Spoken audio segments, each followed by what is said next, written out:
Hello friends, welcome to रोजगार with Goldy Chaudhary. Friends, आज हो गया हमारी इंडियन पॉलिटिकल साइंस की क्लास। इस क्लास में मैं आपको प्रैक्टिस सेट कराऊंगी। जो आपके प्रैक्टिस सेट में जो क्वेश्चंस है जो मैंने आज मैं आपको कराऊंगी वे आपके लक्ष्मीकांत की बुक से, और जो एनसीईआरटी बेसिस जो कुछ क्वेश्चंस थे वे ही आपके हो गए। 3 से 4 नंबर के जो क्वेश्चंस है वे आपको इसी प्रैक्टिस सेट से मिलने हैं। जो भी आप प्रीवियस एग्ज़ाम में जो भी पेपर आप उठा कर देखना, उसमें से 2 या 3 क्वेश्चन आपको इसी प्रैक्टिस सेट से मिलने हैं। तो चलिए आज हम क्लास स्टार्ट करते हैं। आज का हमारा फर्स्ट क्वेश्चन है, राष्ट्रीय संघीय सेवक संघ का निर्माण कब हुआ? यानी कि व्हेन वाज द राष्ट्रीय संघीय सेवक फॉर्म्ड।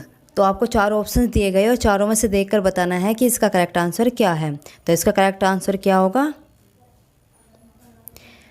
इसका करेक्ट आंसर है ऑप्शन सी, यानी कि 27 सितंबर 1925 को कि इसकी स्थापना हुई। किसका निर्माण किया गया था? राष्ट्रीय संघीय सेवक संघ का।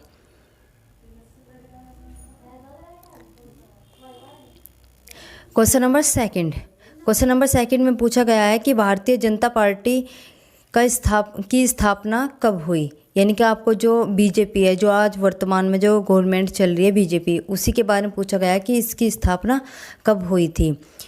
यानी कि when was the Bharatiya Janata party foundation. तो इसका करेक्ट आंसर क्या होगा? ऑप्शंस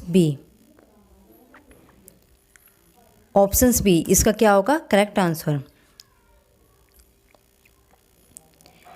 क्वेश्चन नंबर थर्ड, इससे पूछा गया है कि भारतीय जनता पार्टी का मुख्यालय कहाँ है? यानी कि जो आपसे हेडक्वार्टर के बारे में पूछा गया है कि बीजेपी का हेडक्वार्टर कहाँ है। तो इसका करेक्ट आंसर क्या होगा? ऑप्शंस फर्स्ट इसका क्या होगा करेक्ट आंसर। यानी कि नई दिल्ली में क्या है? बीजेपी का हेडक्वार्टर है।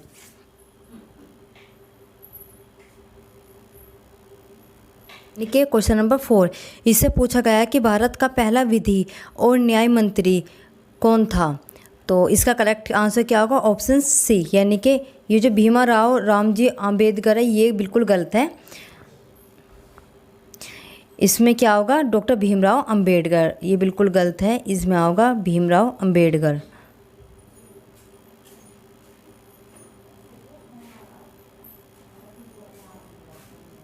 भीमराव अंबेडकर ये हमारे कौन थे? ये हमारे पहले लॉ एंड जस्टिस मंत्री थे।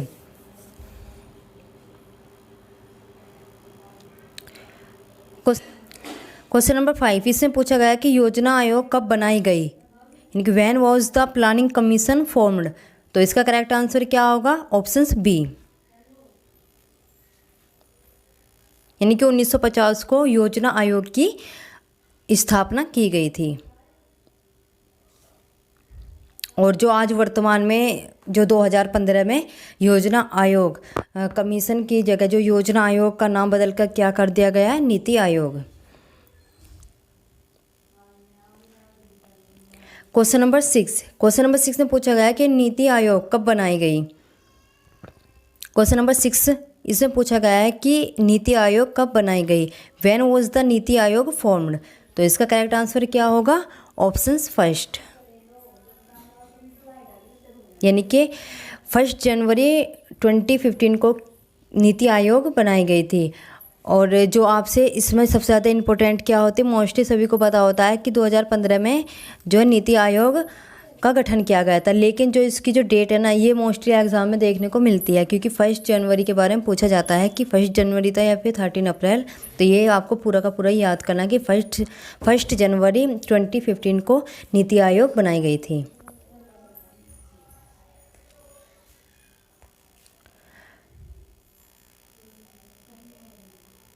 क्वेश्चन नंबर 7 में पूछा गया कि स्वच्छ भारत अभियान कब आरंभ किया गया था?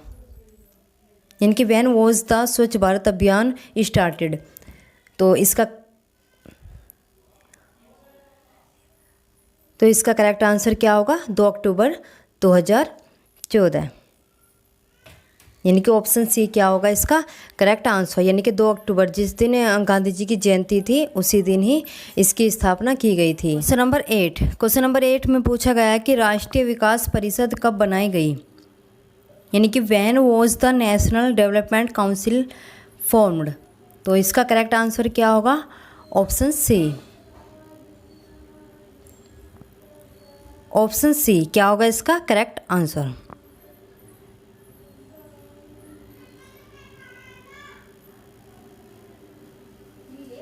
क्वेश्चन नंबर 9 में पूछा गया कि अखिल भारतीय हरिजन संघ की स्थापना निम्नलिखित में से किसके द्वारा की गई थी।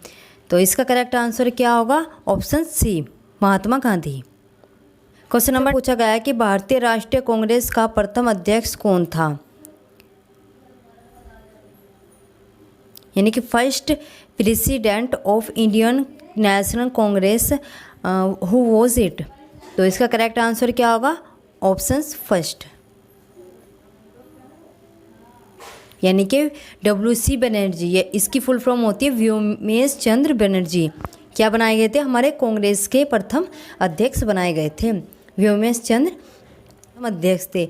वे किन्हें बनाया गया था। तो इसका करेक्ट आंसर क्या होगा WC बनर्जी। शॉर्ट फॉर्म में ही पूछते और आपसे फुल फॉर्म में ही पूछ सकते हैं कि यानी कि व्योमेश चंद्र बनर्जी, ये दोनों नाम ही एक है। क्वेश्चन नंबर 11 इसमें पूछा गया है कि भारत का ग्रांड ओल्ड मैन किसे कहा गया है, जो वृद्ध पुरुष के नाम से किसे जाना जाता है। तो आपसे ये पूछा गया है। तो इसका करेक्ट आंसर क्या होगा ऑप्शन फर्स्ट, यानी कि दादा भाई नौरोजी। दादा भाई नौरोजी को ही ग्रांड ओल्ड मैन के नाम से ही जाना जाता है। और इन्होंने ही धन निकासी यानी कि जो इकोनॉमिक्स में जो धन निकासी का सिद्धांत भी दादा भाई नौरोजी ने ही दिया है।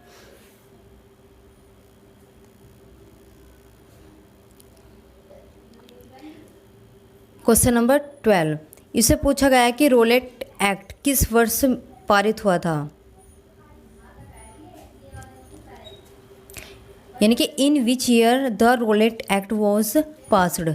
तो इसका करेक्ट आंसर क्या होगा ऑप्शंस बी। यानी कि 1919 को क्या हुआ था रोलेट एक्ट पास किया गया था।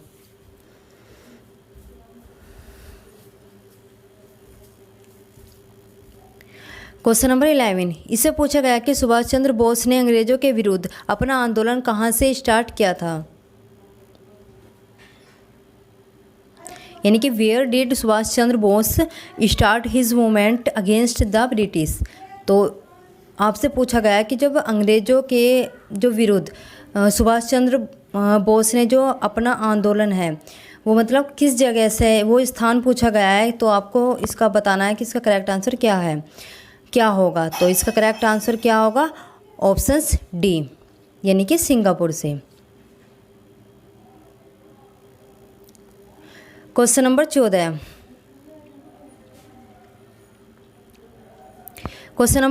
इसे पूछा गया है कि भारत छोड़ो आंदोलन कांग्रेस ने कब स्टार्ट किया था। यानी कि when did the Congress start the quite Indian movement did. तो इसका करेक्ट आंसर क्या होगा ऑप्शंस डी, यानी कि 1942 में भारत छोड़ो आंदोलन कांग्रेस ने स्टार्ट किया था।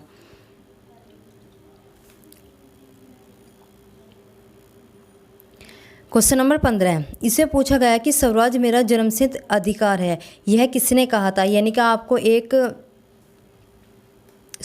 एक लाइन दी गई है और ये जो लाइन है यानी कि ये इसका क्या है नारा है। तो ये आपसे पूछा गया है कि ये किसने दिया था। तो इसका करेक्ट आंसर क्या होगा ऑप्शंस बी, यानी कि लोकमान्य तिलक, यानी कि बाल गंगाधर तिलक ने ही कहा था कि स्वराज मेरा जन्मसिद्ध अधिकार है और मैं इसे पाकर ही रहूँगा। तो इसका करेक्ट आंसर क्या होगा ऑप्शंस बी। इससे पूछा गया है कि नमक सत्याग्रह के दौरान निम्नलिखित में से कौन गांधी जी से जुड़े थे। यानी कि 4 ऑप्शंस में से एक ऑप्शंस वह होगा जो जिस टाइम नमक सत्याग्रह आंदोलन चला था उस टाइम पर गांधी जी के साथ थे। यानी कि during the salt Satyagraha which of the following who was associated with Gandhi ji. तो इसका करेक्ट आंसर क्या होगा ऑप्शंस बी, यानी कि Sarojini Naidu.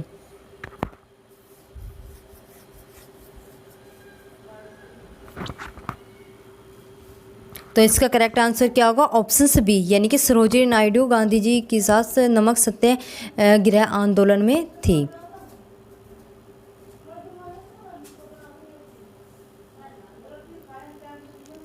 Question number 17। Question number 17 में पूछा गया कि भारत के उत्थान के लिए जन चेतना जगाने हेतु किसने लंदन में ईस्ट इंडिया एसोसिएशन की स्थापना की थी? तो इसका करेक्ट आंसर क्या होगा? ऑप्शंस फर्स्ट, यानी कि दादा भाई नौरोजी ने ही जन चेतना को जगाने के लिए लंदन में ईस्ट इंडिया एसोसिएशन की स्थापना की थी। क्वेश्चन नंबर गया कि भारतीय राष्ट्रीय कांग्रेस से त्यागपत्र देने के बाद सुभाष चंद्र बोस ने निम्नलिखित की स्थापना की थी, यानी कि जब त्यागपत्र सुभाष चंद्र बोस ने दिया था कांग्रेस से, उस टाइम पे उन्होंने इन 4 ऑप्शंस में से किसकी स्थापना की थी? यानी कि to resign from the Indian National Congress after Subhash Chandra Bose formed the following. तो इसका करेक्ट आंसर क्या होगा? क्वेश्चन नंबर डी, यानी कि फॉरवर्ड। ऑप्शन कौन सा करेक्ट होगा इसका? ऑप्शंस डी, यानी कि फॉरवर्ड ब्लॉक की स्थापना सुभाष चंद्र बोस ने ही की थी। और इसकी स्थापना कब की गई थी फॉरवर्ड ब्लॉक की? तो इसका आपको कमेंट करके आंसर बताना कि फॉरवर्ड ब्लॉक की स्थापना कब की गई थी। Question number 18। इसे पूछा गया क्वेश्चन नंबर 19। इसे पूछा गया कि निम्नलिखित में से कौन आज़ाद हिंद फौज के एक प्रमुख अधिकारी थे? यानी कि विच of the following Azad Hind फौज वॉज चीफ ऑफिसर ऑफ? तो इसका करेक्ट आंसर क्या होगा? ऑप्शन फर्स्ट, यानी कि शाहनवाज खान क्या बने थे? वे क्या बने थे? आज़ाद हिंद फौज के प्रमुख अधिकारी बने थे। यानी कि फर्स्ट ऑप्शन क्या होगा इसका करेक्ट आंसर, यानी कि शाहनवाज खान आज़ाद हिंद फौज के जो अधिकारी बने थे।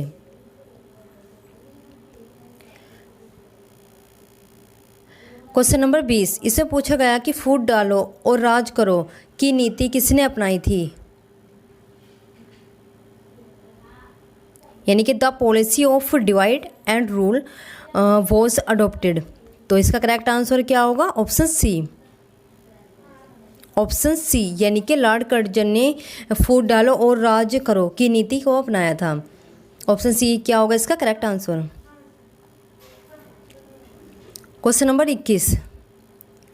क्वेश्चन नंबर 21 में पूछा गया कि सुभाष चंद्र बोस ने कब कांग्रेस की अध्यक्षता से त्यागपत्र दिया था?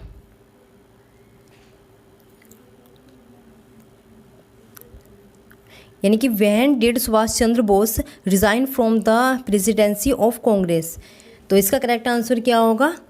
ऑप्शन सी, यानी कि 1939 को जो सुभाष चंद्र बोस ने कांग्रेस की अध्यक्षता से क्या कर दिया था? रिज़ाइन दे दिया था 1939 को। तो इसका करेक्ट आंसर क्या है? Option C. Question number 22। इसे पूछा गया कि स्वतंत्रता संग्राम में गांधी जी ने किसान आंदोलन प्रारंभ किया था।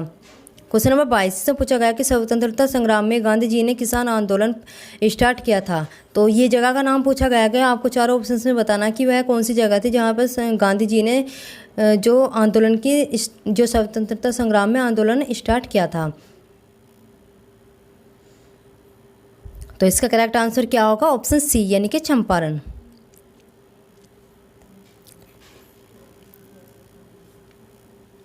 Question number 23। इसे पूछा गया कि 1935 क्वेश्चन नंबर 23। इसे पूछा गया कि 1935 के भारत सरकार का अधिनियम किस निर्णय से संबंधित था? तो इसका करेक्ट आंसर क्या होगा? ऑप्शन सी, यानी कि प्रांतीय स्वायत्तता।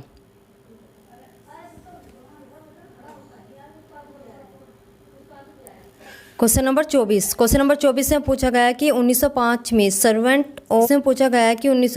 सर्वेंट ऑफ इंडिया सोसाइटी को किसने स्टार्ट किया था? इसका करेक्ट आंसर क्या होगा? ऑप्शन फर्स्ट, यानी कि गोपाल कृष्ण गोखले ने ही किसकी स्थापना की थी? 1905 में सर्वेंट ऑफ इंडिया सोसाइटी की स्थापना किसने की थी? गोपाल कृष्ण गोखले ने। तो इसका करेक्ट आंसर क्या होगा? Option first. Question number 25। इससे पूछा गया है कि दिल्ली चलो का नारा किसने दिया? तो इसका करेक्ट आंसर क्या होगा? एस.सी. बोस, यानी कि सुभाष चंद्र बोस ने ही क्या कहा था, कौन सा नारा दिया था? दिल्ली चलो चलो का नारा किसने दिया था? सुभाष चंद्र बोस ने। ये आपको शॉर्ट फॉर्म दे रखी है एस.सी. बोस, यानी कि एस से क्या होगा? सुभाष, सी से क्या होगा? चंद्र, और बोस इसमें दे रखा है। तो यानी कि आपको शॉर्ट फॉर्म भी याद करनी है, साथ के साथ क्या करनी है? फुल फॉर्म भी याद करनी है। क्वेश्चन नंबर 26 आज का हमारा लास्ट का क्वेश्चन होगा, जिसका आपको कमेंट करके आंसर देना है। जिसका भी आंसर करेक्ट होगा उसके कमेंट को हम पिन कर देंगे। तो जल्दी से जल्दी इस क्वेश्चन का आंसर दीजिए। तो इससे पूछा गया है कि क्वेश्चन नंबर 26 में कि किस कांड के कारण असहयोग आंदोलन बंद करना पड़ा? असहयोग आंदोलन को क्या बोलते हैं हम? Non cooperation movement. तो ये पूछा गया कि इन चारों ऑप्शंस में से देखकर बताना है कि जो असहयोग आंदोलन है वो किस लिए बंद करना पड़ा। तो इन चारों में से ऐसी कौन सी घटना हुई थी जिसकी वजह से असहयोग आंदोलन गांधी जी को वापस लेना पड़ा? तो इसका जल्दी से जल्दी कमेंट करके आंसर दीजिएगा। ठीक, आज के लिए इतना ही। और वीडियो अच्छी लगे वीडियो को लाइक करें, सब्सक्राइब करें एंड शेयर करें। जो ये आपके जो क्वेश्चन कराए जा रहे हैं ये आपके एनसीईआरटी के बेसिस पे और जो लक्ष्मीकांत की जो पॉलिटिकल साइंस की बुक है उसी से ही क्वेश्चन लिए गए हैं। तो इस क्लास को बिल्कुल भी मिस मत करिएगा। और तो आज के लिए इतना ही। Thank you.